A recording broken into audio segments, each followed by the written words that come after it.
நள்ளிரவில் வீதி வழியே குதிரையின் குளம்படி சத்தமும் சலங்கை சத்தமும் கேட்டால் அவர் வந்துவிட்டார் என்று அர்த்தம். நம் மண்ணின் காவல் தெய்வம், சபரிமலை 18 படிகளின் அதிபதி, அதர்மத்தை அழித்து தர்மத்தை நிலைநாட்டும் சிவபெருமானின் அம்சம் கருப்பசாமி.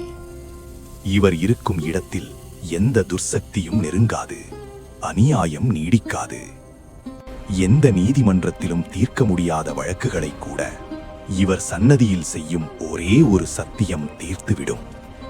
ஆனால் இவர் முன் பொய் சத்தியம் செய்தால் தண்டனை தவிர்க்க முடியாது. சில நாட்களிலேயே அதன் விளைவு வரும். இவர் கையில் இருக்கும் அந்த பிரம்மாண்டமான அருவாள் சாதாரண ஆயுதமல்ல, அது தர்மத்தின் அடையாளம். உங்களை காக்கும் உங்கள் குலதெய்வம் யார்? கமெண்டில் சொல்லுங்கள். கருப்பசாமி பக்தர்கள் ஓம் கருப்பசாமி என்று கமெண்ட் பண்ணிட்டு நம்ம சேனலை சப்ஸ்கிரைப் பண்ணுங்கள்.